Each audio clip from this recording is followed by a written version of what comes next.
கண்டிப்பா பானு. அதாவது ராஜஸ்தான் மாநிலத்தை சேர்ந்தவர் விகாஸ் ஜெயின். இவர் அரியலூரில் உள்ள சின்ன கடை தெருவில் கடந்த 10 ஆண்டுகளுக்கும் மேலாக நகை அடகு கடை வைத்து நடத்தி வருகிறார்.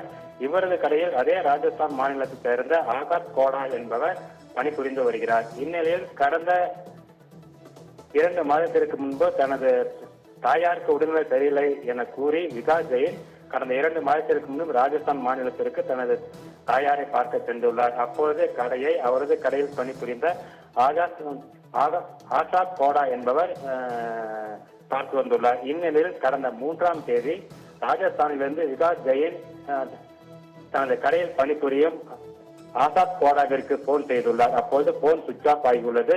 மேலும் அருகில் இருந்தவர்களிடம் போனில் தொடர்பு கொண்டு அந்த நபரை தன்னிடம் பேச சொல்லுமாறும் கூறியுள்ளார். அப்பொழுது ஆகாஷ் கோடா அங்கு எங்குமே காணவில்லை என விகாஸ் ஜெயினிடம் அருகில் இருந்தவர்கள் கூறியுள்ளனர். இதனால் அதிர்ச்சி அடைந்த விகாஸ் ஜெயின் உடனடியாக ராஜஸ்தான் மாநிலத்திலிருந்து நேற்று இரவு தனது கடைக்கு வந்துள்ளார். அப்போது கடையில் வைத்திருந்த அடகு கடையில் பாதுகாப்பு பெட்டகத்தில் வைத்திருந்த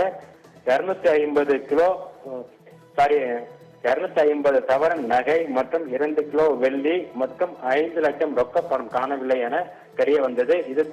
இதனால் அதிர்ச்சி அடைந்த விகாஸ் ஜெயின் உடனடியாக அரியலூர் காவல் நிலையத்தில் தற்போது புகார் செய்துள்ளார். புகாரின் பேரில் அரியலூர் போலீசார் வழக்கு பதிவு செய்து விசாரித்து வருகின்றனர். எனினும் அந்த கடையில் வைத்திருந்த சிசிடிவி கேமராவையும் போலீசார் ஆய்வு செய்து வருகின்றனர். இந்நிலையில் இவரது கடையில் வேலை செய்த ஆகாஷ் கோடா என்பவர் இதுவரை அவரது செல்போன் ஆன் செய்யப்படவில்லை. மேலும் அவர் எங்குமே காணவில்லை எனவும் அவர் சொந்த மாநிலமான ராஜஸ்தான் மாநிலத்திலும் அவர் இதுவரை வரவில்லை எனவும் அவரது உறவினர்கள் கூறியுள்ளதாக போலீசார் விசாரணையில் தெரிய வந்துள்ளது. எனினும் தலைமறைவாய்ந்துள்ள ஆகாஷ் கோடாவை கைது செய்து போலீசார் விசாரணை செய்தால் மட்டுமே இந்த திருட்டு சம்பவம் குறித்து முழுமையான தகவல் நமக்கு தெரிய வரும்.